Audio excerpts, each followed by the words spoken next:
I'm Julie Saunders. I'm Jan Wilson. Julie and I both have experience as school librarians, and we've worked together as district library leaders. In each episode, we'll dive into our profession with interviews and meaningful content to inspire you. We're not experts, but we're pretty close. The ideas and opinions shared by any host, guest, or listener are their own and do not represent those of any respective school district. Welcome to Library Exchange. This episode is sponsored by Mackin. For over 40 years, Mackin has provided pre-K through 12th grade libraries and classrooms with access to over 4 million printed and digital fiction and nonfiction titles.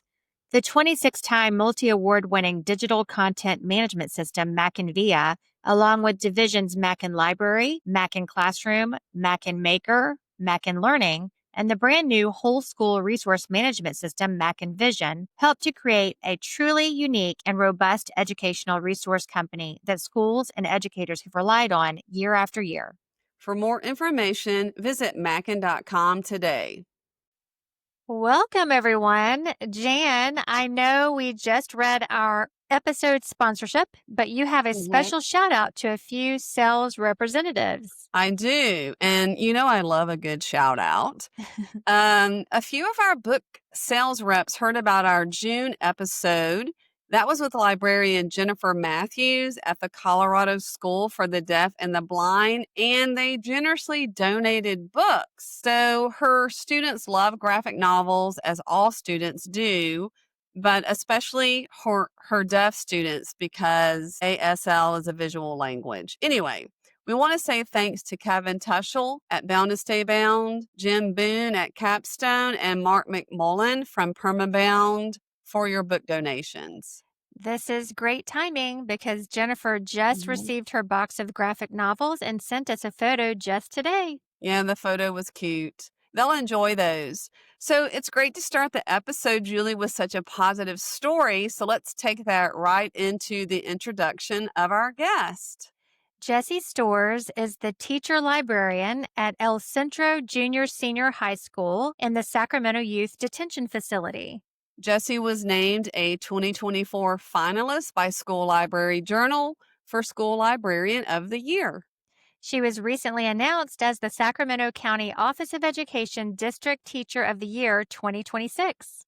And I read online that she is affectionately known as Miss Stories. I'll have to ask Jessie about that. But I did see you nodding. Jessie, welcome to Library Exchange. Hi, thank you guys for having me so much. I'm excited to be here today. So we understand that your library is inside a juvenile hall. Can you tell us about your space there and give our listeners an idea of the number of students and staff you work with each day? So yes, we are a high school library located inside a juvenile hall. We are a partnership between the school district and Sacramento County Probation. Originally, the library was started by Sacramento County Probation, and I'm happy to say when I came in, it was gorgeous. It just was changing hands, and like all librarians, I was the hand it was given to. And so I took this library and infused it with some of me and some of what it was and built upon how great it already was and just entered a little bit of my quirky personality. We deal with over 100 staff and students, residents. We do call our people who reside in the juvenile hall, we do call them residents. And so currently we have under 100 residents and staff all serving at the juvenile hall. How long have you worked there? I have been there for 4 years and a handful of months. My 4th year anniversary was July. Okay. I actually went from a public school setting to the juvenile detention facility. Jessie, you didn't address Miss Stories. Is that true? Yes, it is. They call you that.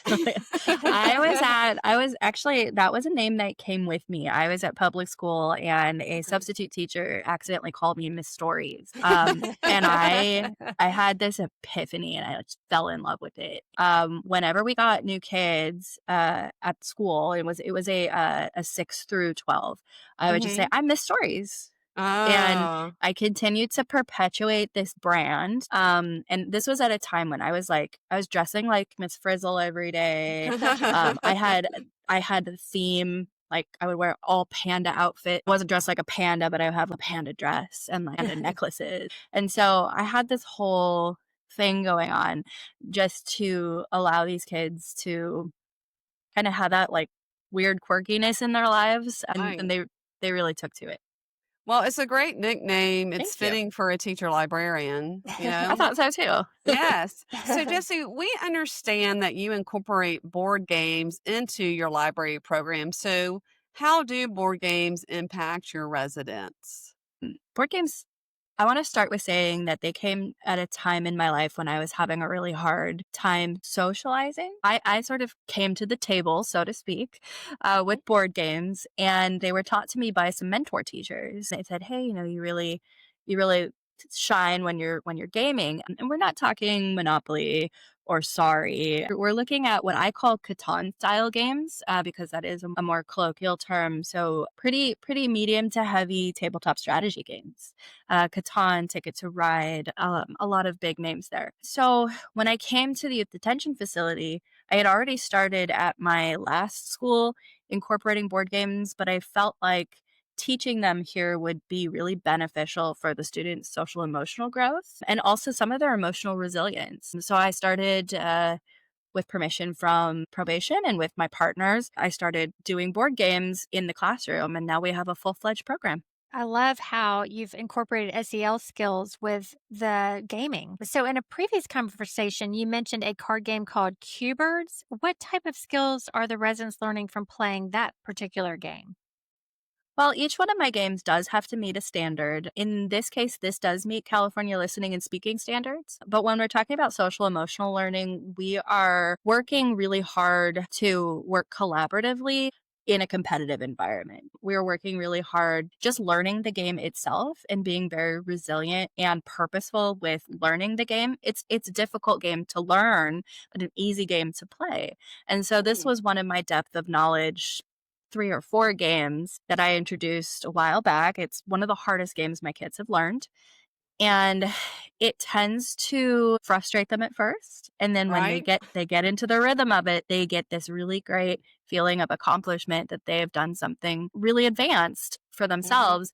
The other thing is it is a game that relies very heavily on honor system, which means that we are learning not to cheat at cards. Right. Also, decision making, it sounds like, from what Yeah. I've heard about this game. Responsible decision making is one of our core CASEL competencies, and that is definitely one of them. If you haven't played CuBirds, it is a game developed by Pandasaurus. It was donated to us. I cannot remember the donor, please forgive me. We started playing it and it took off. Next week, we're starting a tournament.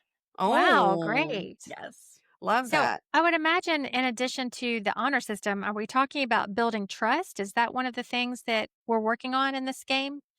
I would say trust and accountability. Mm. I've had conversations with residents before where they are they are saying, we would in their own way, they're saying, "We would prefer you, friend, do not cheat while we are playing this game. I'm Mhm. taking this game very seriously." And there's a nice conversation that goes into this because they do want to achieve this game organically. And Mhm. because it is kind of a high risk, high chance strategy game, it works out really well in that way. Thank you. Great, Yeah. How great. do you choose the games that you implement or that you teach your students? That is a really great question and one that I struggle with. I have to choose games that I can very easily count in and out pieces for safety and security. They have to be able to be taught in 10 minutes or less, and their gameplay time has to be between 20 minutes and a half an hour. They may not include dice, as dice are considered contraband. However, if I do use a dice popper, that seems to be very popular and does work. I have to also be accountable once again for all of the pieces. So I do need to be able to count everything in and put it away safely before the next class comes in.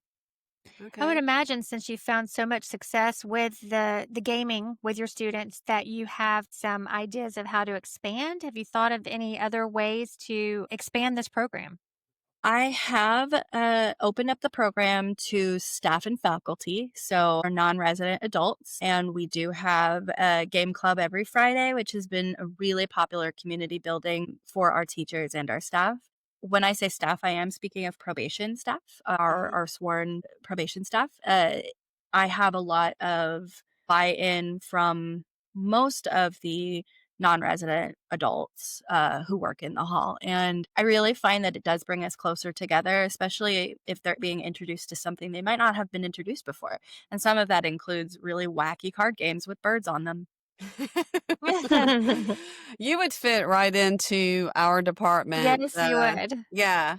But I think, can I just say just make a comment? I think it's very interesting that even in a unique situation that librarians nationwide, no matter who we've talked to, relationships and building relationships has been the central theme of almost every librarian we've talked to.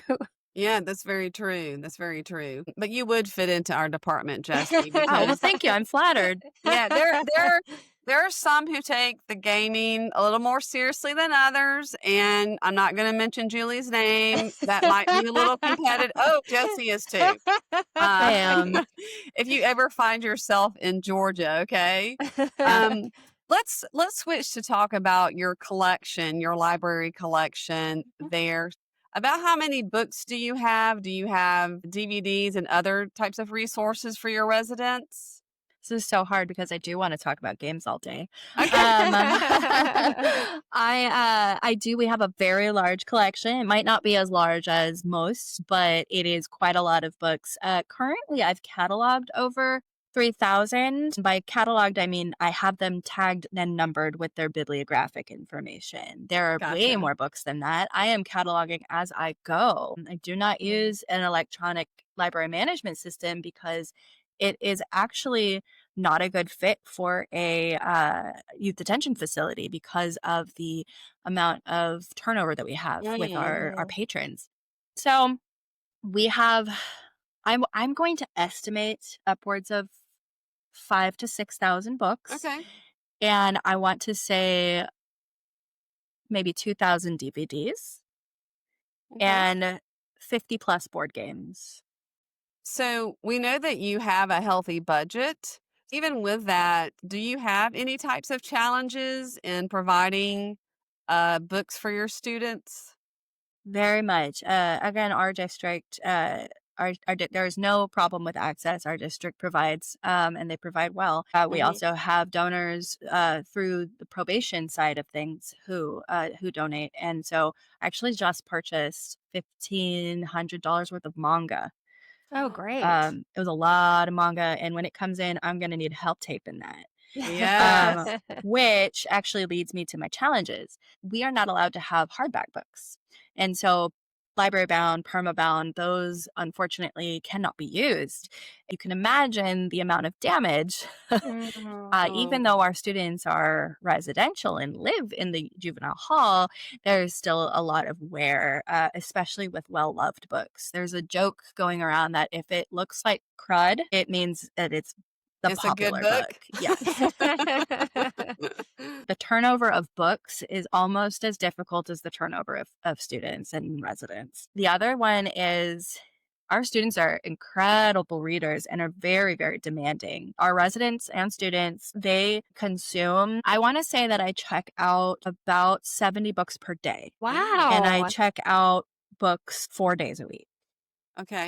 3 periods a day. That's a lot of reading that's happening. It is quite a lot of reading. Compared to the numbers you gave us. Wow. Yes. And there's a big amount of disappointment if we don't have the next in the series.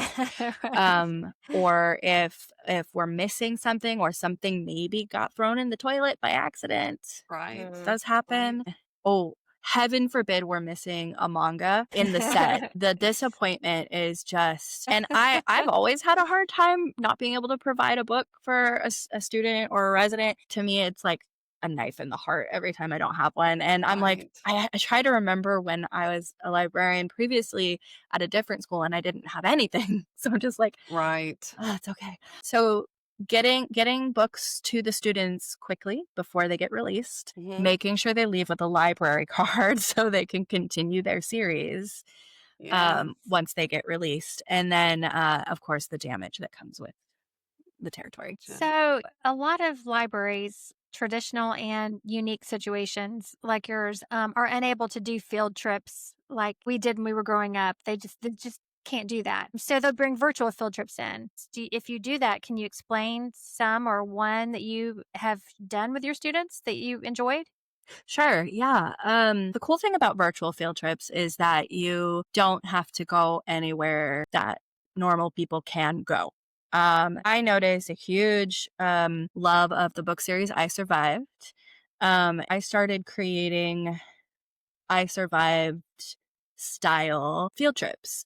One of the favorite I Survived books is I Survived the Sinking of the Titanic. Around the time of the Titan submersible disaster, I saw an uptick in interest in the Titanic, and I've always been a huge Titanic nerd. And so, having gone to the exhibition when I was about their age, I wanted to see how it translated.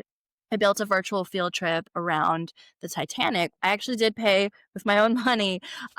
Each class could do a virtual tour of the Titanic exhibition in Las Vegas. It's a 2-hour lesson, maybe sometimes over if I get a little bit too nerdy.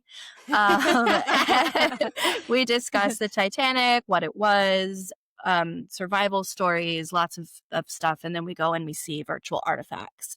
And if you haven't looked at the exhibition online, it's really neat. It's obviously not as cool as going yourself, but when our kids can't go anywhere, it really works out. That is so great that you're connecting that with the I Survive series. That is a popular Absolutely. series. Wow. So popular.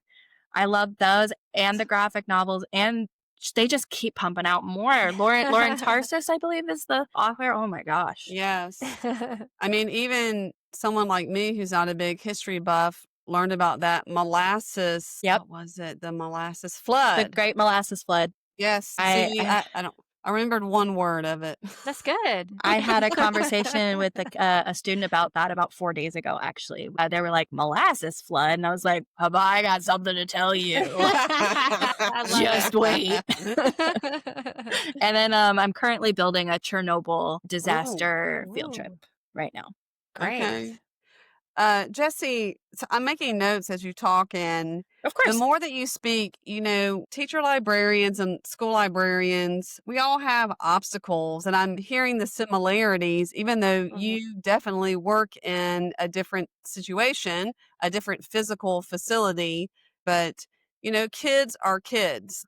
I was wondering, in your situation, what is the most important goal you have for your residents that you work with each day? Because you mentioned the timeline, the turnover, some leave.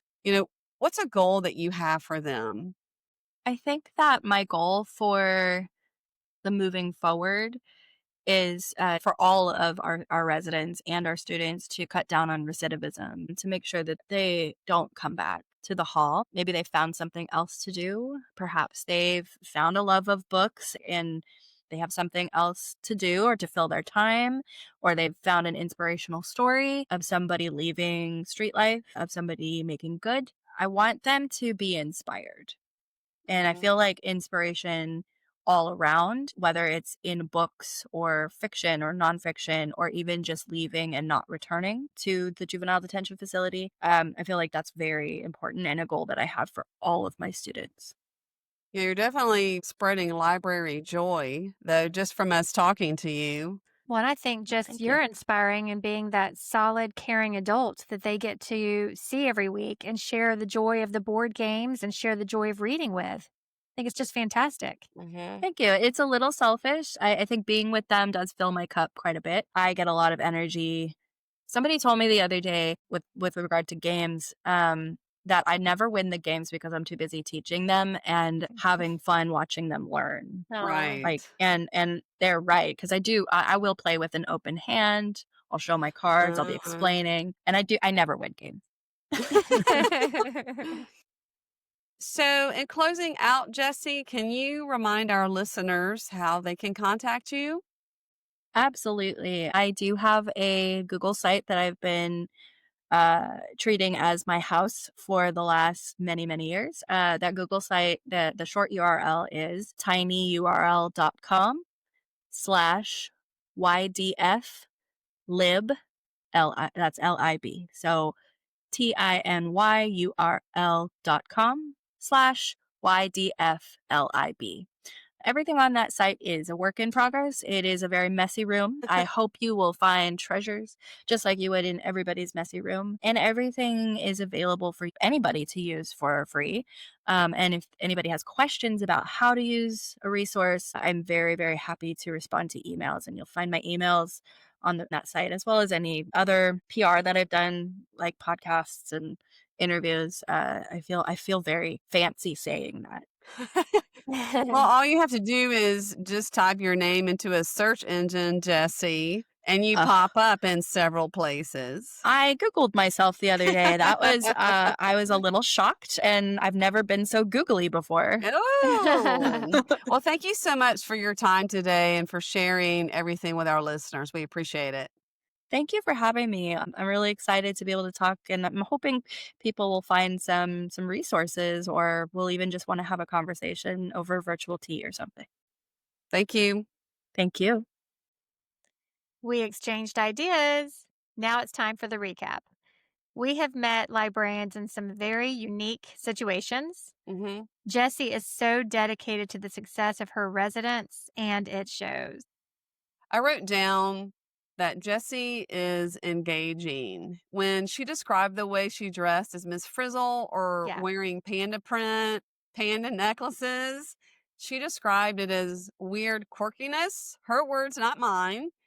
And, we had longer discussions with her beyond the recording. And that's just an example of showing students, really the world, what I like to call you be you. Her warmth and consistency serve those in need. And it's just a reminder, Julie, that libraries are defined by service and connection. And you said that during our conversation. It's all about building relationships, and we keep hearing that over and over. Yep. And she knows that she has a short window of time to make an impact, and that shapes everything she does. I'm going to go right into the board games. Okay. I'm going to keep talking. Okay. It's not just about fun. It's designed for teaching SEL skills like accountability and emotional resilience. She talked about how each game she introduces has to meet a California standard, and she mentioned the listening and speaking standards for one of the games. Yeah. Okay. Well, I loved her description of the strategy based games. She really uses that to help with emotional resilience and growth. And when the kids have mastered a new game, they get a real sense of accomplishment. They really do have to exercise responsibility in decision making. So I'm going to take a moment to do a quick PSA to Julie and others who are listening, but mostly Julie. So Julie, in board games, emotional resilience is the ability to handle frustration, setbacks, and disappointment. And Julie, it involves learning to cope with losing. So I feel like, are you saying this to me because I'm so competitive at game night? well, I'm saying this to you and anyone who's listening, but mostly you. One day we'll have our whack-a-mole competition, and we can test. Oh, you're not the universal champion. Well, we'll test your emotional resilience. But let me get back to Jessie. It's amazing that she expanded the board game program to include her staff and probation officers, which speaks volumes about the opportunity we have as librarians to build community and share experiences with the other adults in our buildings. And it also shows that everyone really wants a screen-free break. Yeah, absolutely. So lastly, my tip from this episode is to think about an activity that you could do with your staff that you do with your students. A scavenger hunt, a book tasting, a wellness day, or breakout boxes. Providing this will make you more visible to your teaching staff. And if you're already visible, it'll give you a boost.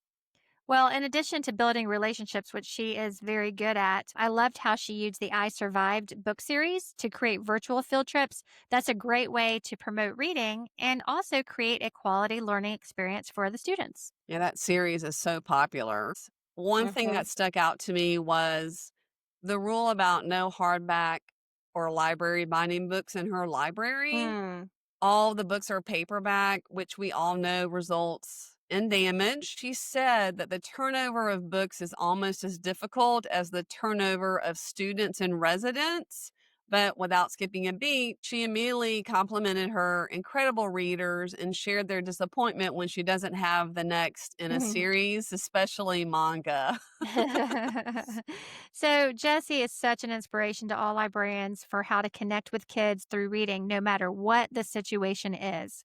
Her library services allow her patrons to feel valued, inspired, and knowledgeable, and she really is making a difference in their lives.